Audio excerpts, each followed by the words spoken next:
it's not just about the crypto and digital asset market. It's what you can actually do with those assets. And the things that a lot of people really look forward to is, of course, housing. So I need to bring in somebody who could help me out.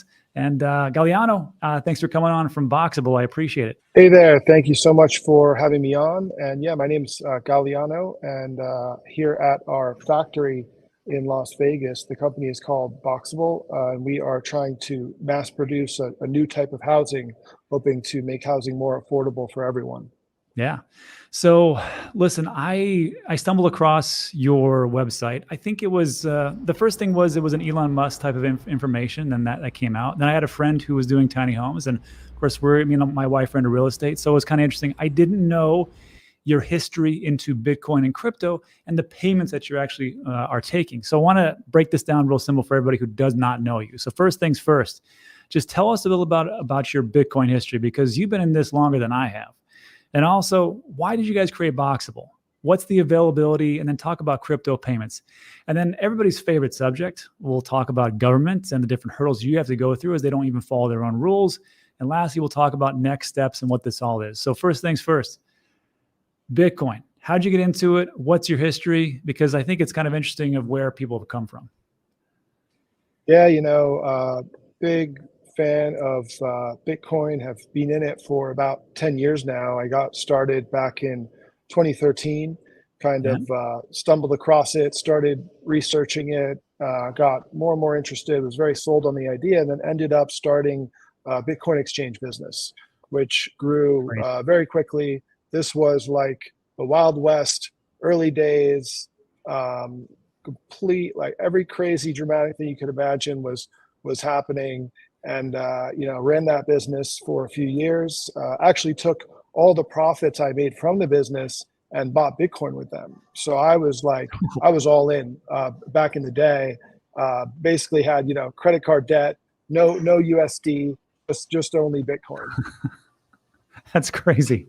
So then you did ATMs. You also did you do mining? Because I know, like you said that before, it was, I think it was your brother that got into it first. Then you kind of said, hey, we should probably look into this. Yeah, my little brother actually bought a Bitcoin miner, and he showed it to me. And that was how I kind of learned about and got interested. And then I actually went ahead, I built my own miners as well. And then eventually stumbled into the opportunity for the exchange business to basically exchange US dollars into Bitcoin. And, that really took off, and, it's been a great wild ride ever since then. 2013, those were good times to get in. I wish I would have been there. All right. So that would be a little bit of your history. Now let's talk about the company itself. Why Boxabl? And talk about the availability, because you guys have been around. You started up in 2018. It's been some time, and I can see that there's a lot of manufacturing construction going on in behind. But what's the availability? And let's talk about payments, because that's what was most shocking to me. Yeah, so housing is a big problem both in the U.S. and around the world. Not being available, affordable. Everyone knows about the housing issues that are going on. So we kind of set out to fix this problem. And our thought process on it was that housing is really one of the last big modern products that's not mass produced in a factory. Everything else, whether it's your iPhone or your car or your sneaker, your television, is built on an assembly line. And the result is those products are cost effective, and they're available to be purchased.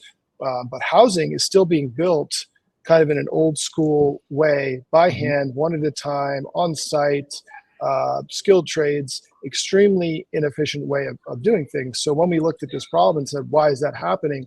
We realized simply, the biggest issue was just houses are really big. So they're too big to build in a factory and ship out to site. And that's why they never transitioned onto an assembly line. And if we can get them onto an assembly line, we're going to be able to push the price down to the point where we can have an absolutely massive impact. So the first innovation, if anyone goes over to Boxabl.com and sees the product, is they'll see that the house actually folds up. So we have our first product, the Casita that you're showing there. It's a little small studio apartment. It's about 20 feet by 20 feet, and it folds up from 20 feet down to 8.5 feet. And that's super important because that enables us to ship the product, and we're still finishing everything. So electric, plumbing, kitchen, bathroom, flooring, walls, that is still all done in the factory, but it folds up for shipping. And because we can now ship cost effectively, that's going to allow us to scale up manufacturing so that, you know, you can see our factory here behind us. And that in the future, we could scale up manufacturing to the point where you have something that looks like an automobile plant, because car factories are really the best example of modern mass production, huge assembly lines, robotics, automation, all that great stuff. You know, a Ford factory or a Tesla factory is putting out 1 car per minute or less off the assembly line. Mm-hmm. There's no reason we can't do that with housing now that we've fixed the shipping problem. So that's what we're trying to do here. It's really a really big deal with a really big upside, and you know, for us to bring the cost of housing down through mass production. Yeah, so I mean, and that's definitely right now. It's perfect timing because it's not like that the price of housing is dropping rapidly. It's only increasing. So I can see exactly where this could actually fit in. Talk to us real quick about, because I saw this on, actually, it was your Twitter account, and I took a look and I saw that there was a Dogecoin icon there, and I said, hey, that's interesting. I reached out and I just put a tweet, go, hey, you guys accepting Dogecoin as a joke? And you said, yeah. You said, yeah. And I said, well, we got to talk. So talk to us real quick about crypto payments. I know the Casita is rolling out, and I think you guys have pretty much sold that out. But I know as time goes on, how does this work, crypto payments? Yeah, you know, of course, huge fan of crypto, and absolutely would accept payment in most cryptos. We are actually doing kind of a revamp of our website once we launch the kind of retail-facing sales funnel where people can actually go in and complete a purchase. So that will have, you know, the crypto integrated into the website. So pretty cool, and love Dogecoin. Yeah, it's one of my favorite holds, as a matter of fact. It was a massive, massive run up for me, 2020, 2021.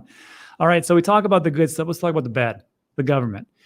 The problem is, and I'm not going to go into this and beat it down with a dead horse, but on this channel, we're not big fans of government ourselves, and there's a reason why we're into crypto, but your product goes beyond that.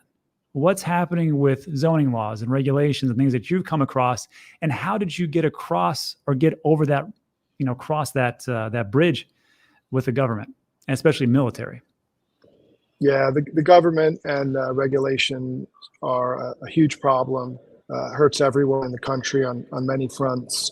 Of course, you know, Bitcoin is kind of an anti-government thing, and that's one of the reasons I was drawn to it. And I have kind of a track record of fighting with the government on many different battles throughout my career. So this is just another example of that. And really, one of the main reasons that housing is expensive is the government. They are strangling it to death at every level, state, local, federal level, with massive rule books, massive bureaucracy, massive fees, and just a huge amount of just complete and utter horse shit that provides no real value to anyone. It's just like bureaucracy for the sake of bureaucracy. So that's one of our big challenges, and also one of our big opportunities, because although we have new manufacturing methods and new building materials and all that that are going to help us bring the price down, the other half of the battle is actually reforming these regulations. And now that we have, you know, kind of a regulatory regime that was built for site construction, it takes into mind the way we build houses now on site one at a time. It doesn't really fit with mass producing them in a big centralized factory like this. So we're already, you know, on many fronts pushing back against this, writing new rules, pushing here and there to find soft spots. And I expect that in the future, a big portion of the cost savings that we think our company and product can achieve is going to come through the regulatory reforms that we'll eventually be able to achieve. Gotcha. You know, this I just thought about this. It brings up a question, which is this: let's say Joe Blow, Jane Doe, they come to the website, they go, you know what, I want to get a casita. They get a casita, they pay with Dogecoin. Dogecoin, I mean, the actual casita gets actually delivered to their property and land. Is there a way for you guys to like help with the zoning laws? Because like in a lot of places, if I buy land, right, first it has to be zoned correctly, residential versus commercial or something like that. Then of course, when this gets in there, I would assume I would need to have it leveled, flattened, and maybe a base, maybe something that would actually keep everything stable, and the plumbing also as well. Is there something that you guys set up and go, okay, if this happens, this is what you're going to need, and go from there? Yeah, we're going to have a bunch of different resources on that front for all the different things that need to be done. One of the big ones will be our partner directory that we're setting up.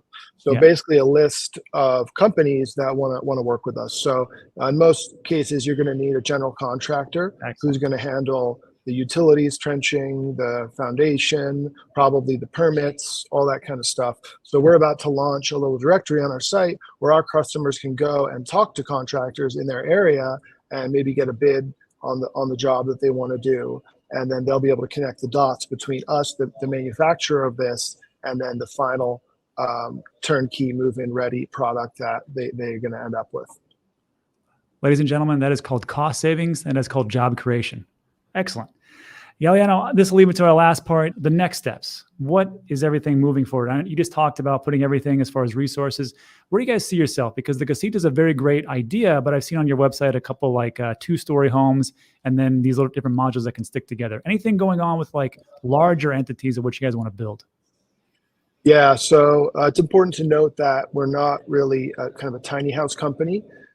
There's a grand vision here, which is for a system of room modules that stack and connect and are customized to build most building types, like a single family or an apartment building, all different types of buildings with our system. What we have now is the smallest room module in that system that we're starting with, just to kind of get our foot in the door. And we've been lucky enough to get huge amount of interest in that. So soon we'll be launching configurations where you stick a few boxes together to get maybe a 2-bedroom house, and then we'll keep growing it for there. And then in general for the company, things are moving really quickly. We've been in production now, just over 2 years, getting things figured out. We've built over 500 houses. We now have actually 3 factory buildings, and we're putting in about $20 million in new equipment here. And that's going to help automate the process, bring the costs down, quality up, allow us to produce more. So really exciting things, crazy amount of growth happening, pretty much every day here. I'm like standing wondering like, wow, how did we get here so fast? Yeah. Well, I got to tell you, it's interesting where things are going. And I got to tell you, it's a good idea just to keep it streamlined, because if you try to create everything for everybody, you're selling to nobody. So I can see that. So everybody, there are links in the description for the website itself. Also, there is their Twitter account, and I'll link all the different socials. But Galiano, great. Thanks for coming on. Any last words of wisdom for the Bitcoin and crypto holders, since you've been around since 2013? I'm a big believer in these pump cycles happen as a result of the halvening, the reduction in supply. Kind of seems like pretty obvious when you look at it. So I'm really excited for this next halvening coming up, and I'm definitely as always a big believer in crypto. Yeah, couldn't have said it better myself. All right, everybody. So links in the description. Galiano, thanks again for coming on. And that is it we'll have you back as things roll out, and great stuff. Thanks, man. Thank you. Appreciate it.